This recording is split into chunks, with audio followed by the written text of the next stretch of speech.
I'm just waiting a few minutes to see if anyone jumps on before I start sharing.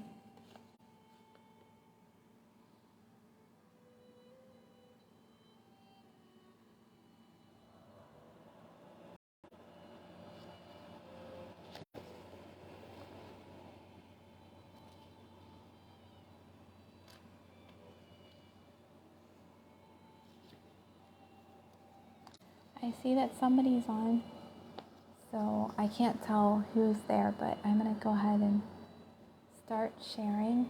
Oh, actually, it's Blakely. Hi, Blakely. Good to see you. I just wanted to get on and share some of the things that God did over the last week, but just to kind of let you guys know ahead of time, I'm in pretty much of a thick fog in my head, so it takes me a while to pull the words out, and I'm going to look down at my notes now and then just because otherwise I'll be all turned around and off track. So if you want to watch a slow kind of rambly message, that's what this might end up being, but I really wanted to get on because it's been a whole week already, almost a whole week since I got out of the hospital, and I have a lot to share just with God's faithfulness and what He's done. So I wanted to start out with that. So the biggest thing to say right off the bat is that I'm alive, which is just an absolute complete miracle. Last Thursday, my life was literally slipping away, but God, He stepped in and He kept me from ending everything, which is just, I still haven't really been able to fully process it because I wasn't expecting to be in such a desperate place. But He went ahead of me to prepare the way, and that's just so amazing to see what He did. I'm just going to back up a little bit first and give you guys some backstory, and then I'll come up to what happened last Thursday. So this year has been just relentlessly intense, as you guys probably know if you followed me at all. And I know it has been for many of you guys as well. It's just been a constant battle just to even keep my head above water around the clock. But late February, things just got to a whole nother level when I started aspirating on food and water. So at the point that entered the picture, it was like I can't even take stuff in because it's going into my lungs. And it's not like it wasn't as bad as it could have been, but it was enough that it was causing severe pain and inflammation and could have led to more and serious infections. So I'm used to forcing things when it comes to my gut, but I was not used to forcing things when it's going into my lungs. That's a whole different story. So that's what really shook things up. At that point, after so many days in a row where I just was not getting enough food and water, I ended up going to the emergency room. This was a couple weeks ago, the week before last week. And thankfully, my housemate and another amazing friend came, and they just sat with me there for hours. I was able to get some rehydration, some labs done, and no answers, but I was sent back home. And then the battle just continued to go on and on. I couldn't even get ice popsicles to work. That was not working either. Everything was going down into my chest, and I was really fading fast. And then Friday of last week, a friend heard the Lord saying that I was to go to the hospital to save my life.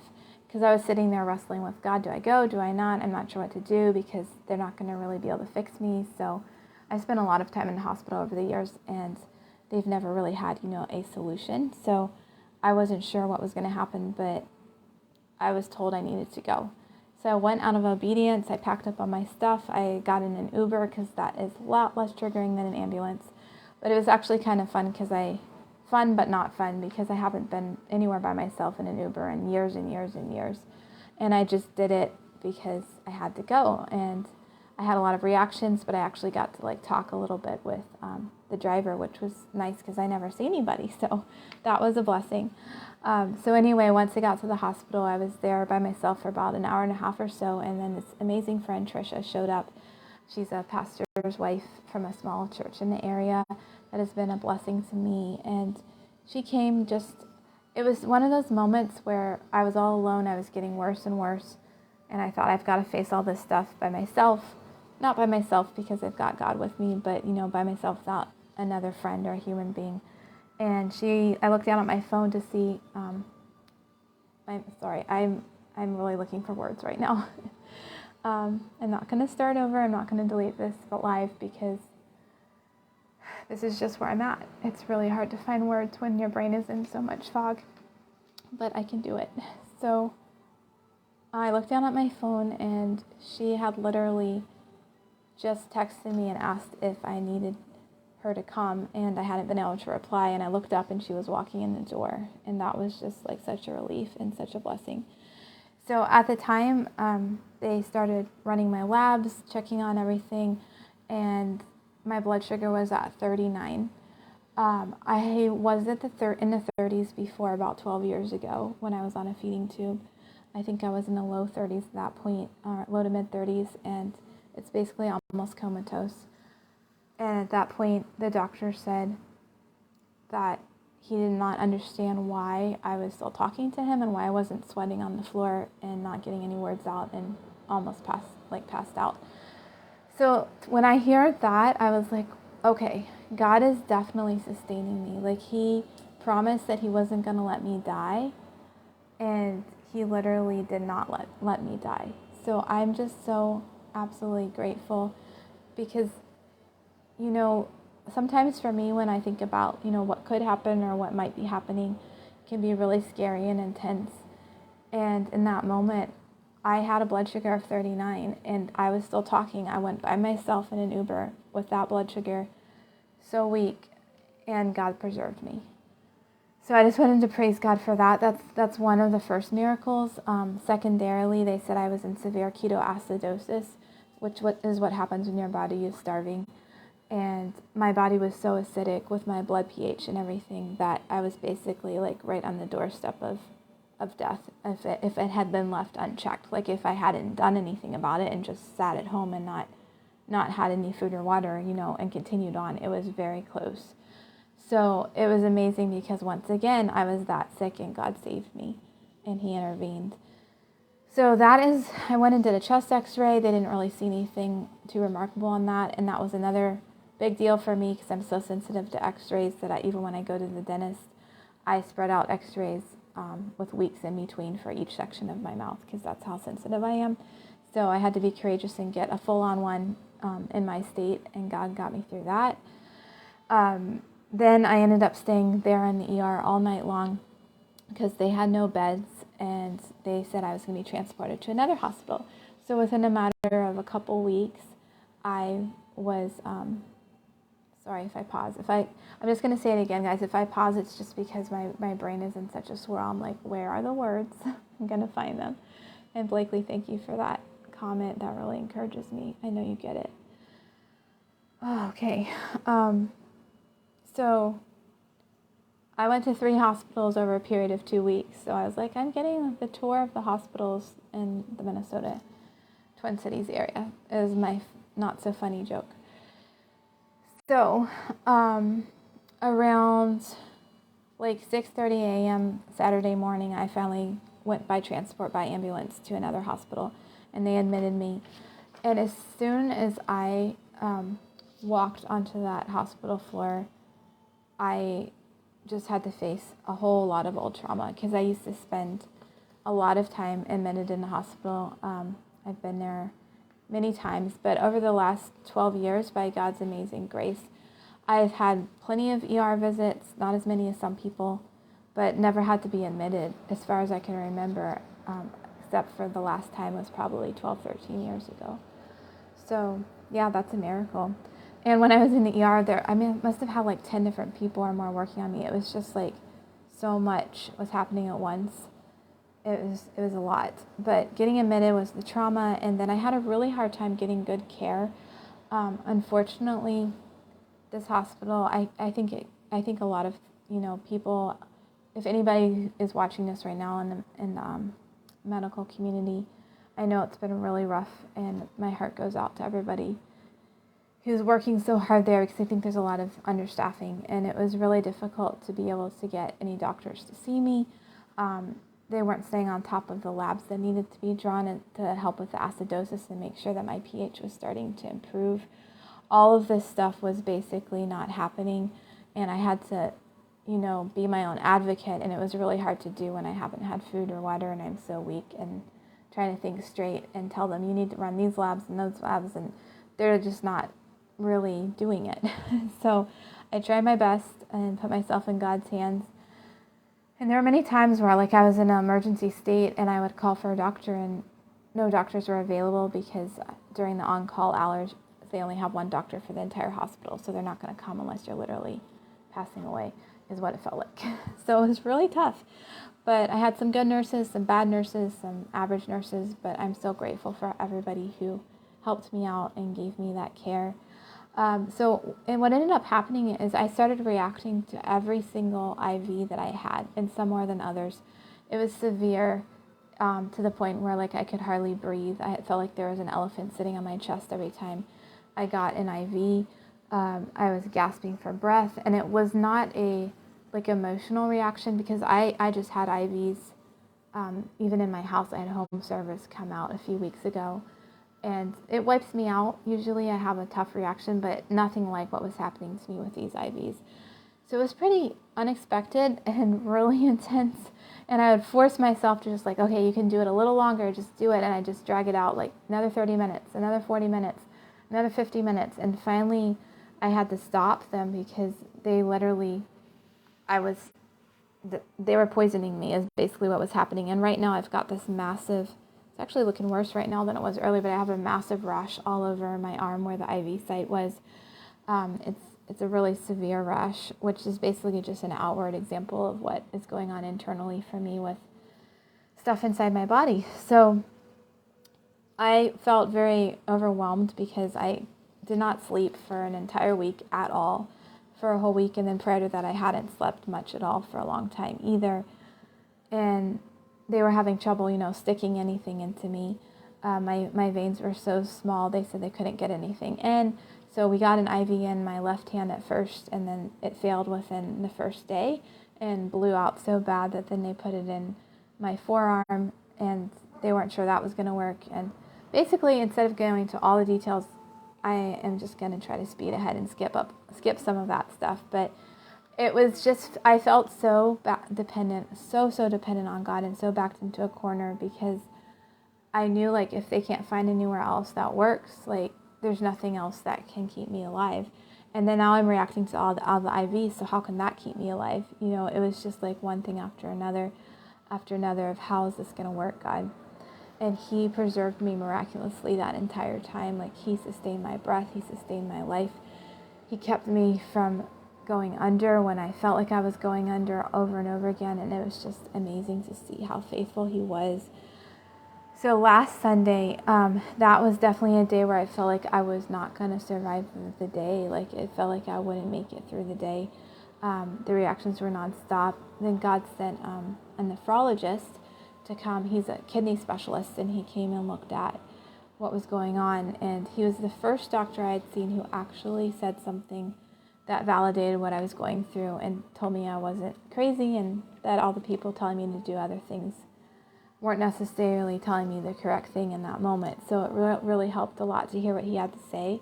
I can't tell you all the details right now because my brain is not remembering them clearly, but he told me that the IVs that I had been given were causing a secondary type of acidosis that was making things much worse and more dangerous, and I needed to get off of them immediately. So he switched the IVs over to 2 other options. The one they brought in ended up being so toxic for me, and I couldn't handle it at all, and that's why I'm still having this rash. And at that point, I requested the second one that he had prescribed, and they refused to give it to me. So that was pretty frustrating to get to that point where it's like, well, I can't eat and I can't drink, and you won't give me any IVs, and why? And I asked them why, and they said basically because you're reacting to everything, so what's the difference with something else? I'm like, well, we have to keep trying. You don't just like sit here and die. You need to keep trying. So it was very frustrating to feel like you were alone and advocating for yourself and nobody was getting you what you needed. But God still sustained me, so that is the miracle. Like, despite all that, on Sunday night, after feeling like that was it and I had no more resources, nothing being offered to me, I was like, okay, well, Lord, you're going to keep me alive if they won't do it. If I can't do it, then you're going to keep me alive. And that's what He did. And I just want to stop and give a big thank you to a couple people from Sunday. On Sunday, it was my absolute scariest, hardest day. And God sent 3 people to visit me that day, and I didn't think I was going to see anybody. First off, he sent an amazing woman named Amber, who is in the area that I just met online, and she dropped everything. Her kids came over and just sat with me, talked to me, prayed with me. It was such a gift to meet her and have her there, and she's just absolutely amazing, so thank you, Amber. And she was there when the doctor came in, too. And then after that, sorry, Debs, I just saw your comment, the chicken story. My brain is literally like trying to remember. Can you remind me what the chicken story is? Because I'm a little lost right now, but I'm sure I will remember eventually. Then my friend Elizabeth came by, and she drove all the way down to a faraway grocery store just to get some lollipops that I could handle and not react to, because I can't eat the typical regular sugar lollipop. Basically, I don't eat any lollipops ever, but this was called keeping me alive. So she went to get the honey ones for me so that I could have those to try to keep my blood sugar up, because once they stopped giving me any dextrose and any fluids, my blood sugar would crash constantly, and it would just start plummeting 60s, 50s. It would just be on its way down so fast. And you're really not supposed to be below 70.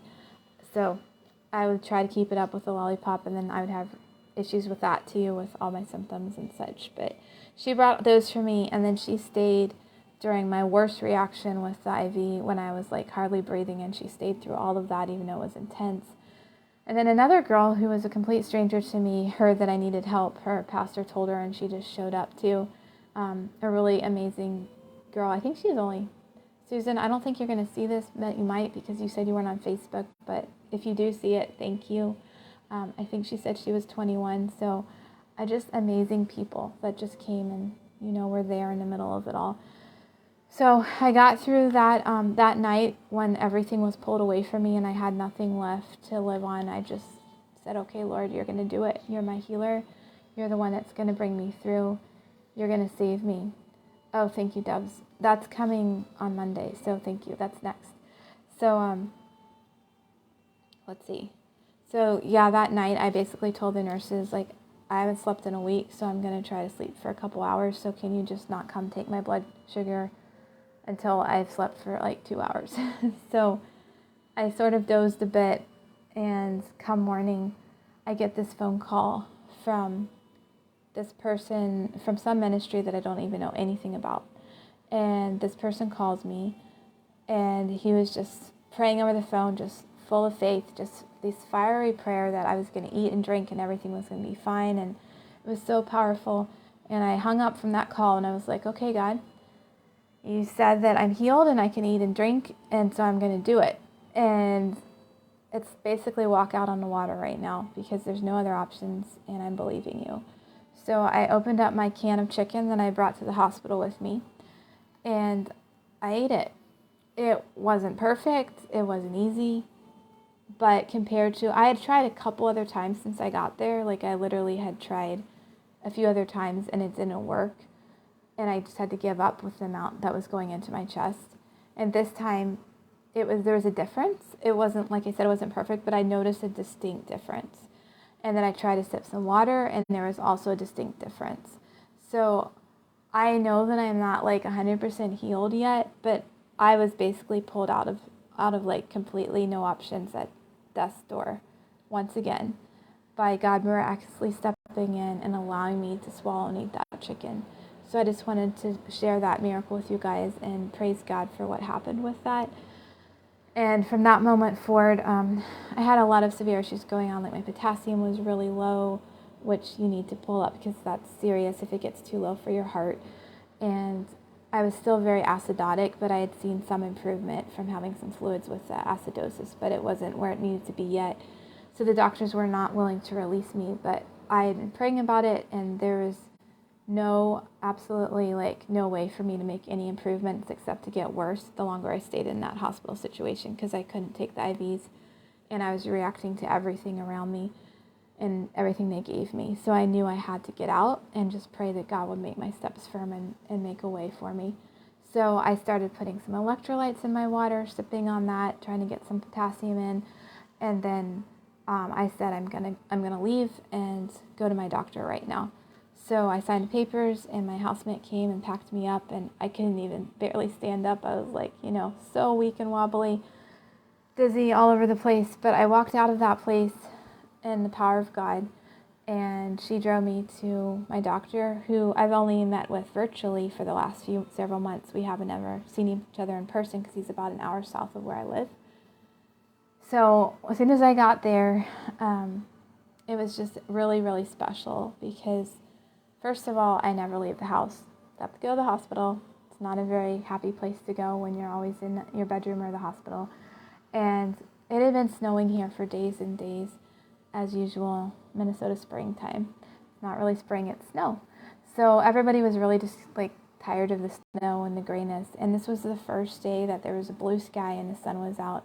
And I was outside and I wasn't wearing a mask. And I was and I had been wearing a mask, the whole time in the hospital. I'm like, no mask, I'm outside, I can see the blue sky, and I'm alive.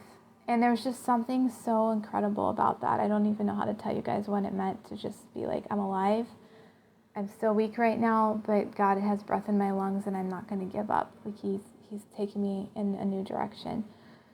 And as soon as I got there, I got to meet Alyssa, who had called me the night before. She's been a really good friend to me over the phone, but she lives an hour away from me, so we never met in person all this time. We met just about a year ago on the phone, and so we got to see each other in person for the first time. She came there just to be there for the appointment with me, and then my housemate was with me, and then my doctor came out and welcomed me, and we all went inside, and he did a whole bunch of testing and just checked my body composition and my weight, my muscle mass, hydration, all that kind of stuff. And I lost about 10 pounds over the last few weeks, which was not good. Lost a lot of muscle, a lot of protein deficiency, a lot of severe dehydration.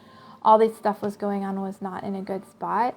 But compared to where it could have been, he was encouraged. That he said it could have been a lot worse, and he thought it was going to be even worse than it was. So that was good to see. And then he did a whole bunch of neurological work with me, and just stuff that I was actually a little bit I'm not ready for this right now. I just literally walked out of the hospital, and it was a lot, but he wanted to do it because he never sees me in person. So we did it.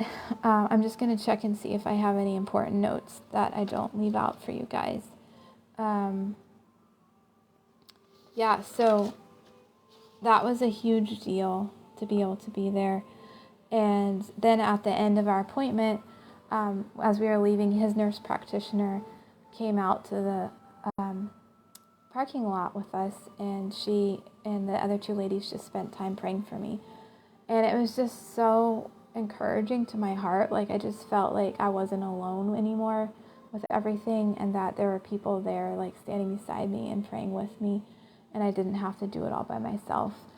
And there was hope for a new day. And so we just all prayed together, and then drove back home and all of that. And it was a pretty bumpy transition, after not eating and sleeping and drinking for so many weeks, and then just everything that happens, being stuck over hundreds of times in the hospital around the clock. You just don't have much left to draw from. So it was all a miracle that I was able to keep going.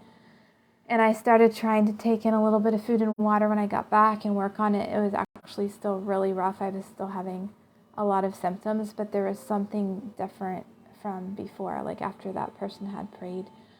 So I did that, but then come Tuesday, up until the present, I just began slipping really fast again, having a lot of the same pain in my chest, and all the stuff with the aspiration was really hard. And then on top of that, I got an ulcer in my stomach. I'm just having some really severe gut and GI issues that were keeping just almost impossible to get anything down. So I just didn't know how I was going to gain the ground, and I've been honestly really discouraged because I've been staying up all night long, trying so hard to just sip the water, take in some food, not give up, and it's just been exhausting, day after day after day, and just desperate. And my housemate's left on a trip too, and so it's been a lot. It's been a whole lot, and then I've come down with a bunch of viruses just from being in the hospital. And it turns out that it seems that it could be that the viruses are what are making everything so much worse right now. They're just really affecting certain parts of my digestive tract, in my respiratory, and that could be causing how severe things are. I'm also dealing with a lot of old COVID and like long haul COVID issues, and that's been, affecting everyone in very unique different ways because it tends to go to wherever you're weakest. And so that's also a part of what's going on. So at the moment, it's been like so close to words. It's been like this, just that God is my only option. I have no option but him, because I've been on the edge of having to go back over the last couple of days. And like, if I go back, they can't save me. If they give me those same IVs, I would have the same reactions unless God stops the reactions, which is also a possibility. So if God tells me to go back and I have to, we can pray that my body can tolerate the IVs. But that wasn't an option in the natural. So, and then if I can't drink and eat, then that's also not an option. So it's like God is my only option. And he has let it get to that point because I know that he is my only option. And I know that he is going to perform a miracle and that he is going to get me through, whether it's through the miracle of one moment at a time, just getting down enough to survive and giving me the grace to deal with the pain and the symptoms, or whether it is an instantaneous, miraculous freedom and healing, or a combination of both. I know he's going to do one of those things. So this is where I'm at. It just makes it so real that he's the one that sustains my every breath. So basically, I'm just putting everything into his hands and believing that I'm going to see an upward trend, that eventually I'm going to see like a snowball effect where things start going faster and faster, and I start seeing improvements and the ability to take certain treatments and things that weren't working before. That's what I'm really believing for. So yeah, there's something I'm going to try to share with you guys sometime in the next day or so. I'll try to put up the post. But I recently came across a story of actually a girl in Minnesota who has been living in her bedroom for years because of how severe her mast cell reactions are. And it explains about what it's kind of like when she has to go to the hospital. So we don't have the exact same story, but there's a lot of overlap. So I think I might share that just for people that have, some questions about what that might be like. And then as far as prayer requests go, my biggest prayer requests right now are peace and trust in the Lord when I feel like there's no options but him, I would be okay with that. And then practically that I could eat at least 2 meals a day without having it cause severe pain or, going down into my chest. That I would be able to drink enough water to stay hydrated, because I'm still pretty behind from being so dehydrated. I'm still fairly in a not great spot with that. That my swallowing would heal, that I'd be able to start sleeping. I mean, I would love to be able to sleep for 8 hours a night for a few weeks, but even if I could get a good solid chunk of sleep for a while, that would be amazing. For my blood sugar to heal and regulate, it was never very good before all this happened. I could never do the fasting, the fasting type diets that are so popular, because my blood sugar couldn't handle it, and it was really bad for my body to go into keto state. It just doesn't work with the way that I'm made right now. But I actually had no choice but to go into a keto state because of what happened to me with all of this. And so now it's kind of really rocked my blood sugar ability, and I'll still keep crashing really fast. Like if I get something in, even if it's protein, basically I usually just eat chicken and vegetables. And so if I get that in, it won't last me very long, and then I'll crash again. And so I've still been having to use some of the lollipops, which just make me feel sicker, so I'd rather not have to do that. So healing, recovery, and then lastly, just the financial provision. Some of you might have seen that this really sweet lady named Michelle put a video on my page, and it was so kind of her. She had this vision from God to ask 900 people to give $10 a month to support me, which was so kind of her to do. And I know so many people have given sacrificially, so I wasn't sure what to think about it, but I'd been praying for a new source of provision. So when she offered, I just felt like I should let her do it. But so far, my update on that is I've got about, I think, 8 to 10 people that have committed to that, which is absolutely amazing. But it's not 900. So yeah, I think that 8 to 10 people is amazing, but it's definitely not going to even buy a quarter of my groceries or pay for one doctor's appointment or anything like that. But it all matters. It all adds up, and I am so, so, so grateful for it. So that's just a little update on where that's at for right now. All my bills started hitting yesterday, and I just don't have any answers yet. But God does. He's done it, just like with what he's done with these miracles over this past week, the past few weeks, where I should not be alive right now, and he kept my life. He's done that too, with the financial situation. Like, I should not still be here, and he's kept me alive. He's provided for my needs. So I'm trusting that, even though I don't know how, and I don't know how to be creative with it right now, that he's going to provide for those needs somehow. All of those medical bills and just basics of life to survive, he's going to do that too. So those are the prayer requests, and I probably should wrap this up right now unless there's anything else. Let me see what you guys said in the comments. Thank you so much for your prayers, Blakely. You are so amazing. I still have so many things to say to you that I haven't been able to get to, but you're such a huge encouragement. Debs, you said, did the doctor want to continue working with me in person? I'm assuming that you mean my doctor down at his clinic. Yeah, he actually asked how often I could come in. He was like, so how often can you start coming in? And I was like, I don't know. I live an hour away. I don't drive, and it's a lot of energy and exposure to come down, but I'm not sure what to do with that. But he told me that his other patient, who's really similar to me, we deal with a lot of similar things. Sometimes she will come in 3 times a week. Not all the time, but just when she can, because it can help her make a lot more progress when he can work with her on neurological things. So he's like, if you lived closer, I'd have you come in a lot more times, but I don't. I live like 45 minutes to an hour north. So for now, I did schedule to go back and see him. It would have been 2 weeks from then, but it's about a week out now, and in just over another week, I'm supposed to go see him. I was looking to come in sooner, but I don't have a way to get there at the moment. So we're looking at that situation to see. But yeah, thank you, Steve, for those beautiful comments, and for praising God, because he is a mighty God, and he is healing, and he is working, and he is the one who has been doing this all the way up until this moment. I know there's one other thing that I wanted to mention to you guys. I'm going to need some time to actually process this at some point, because I haven't done that yet.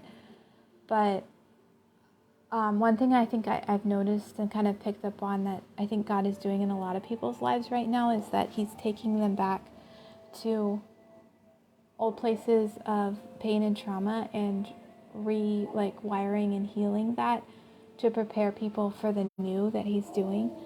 And for me specifically, this story was very similar to what happened to me 12 years ago when my blood sugar was that low and I almost didn't make it.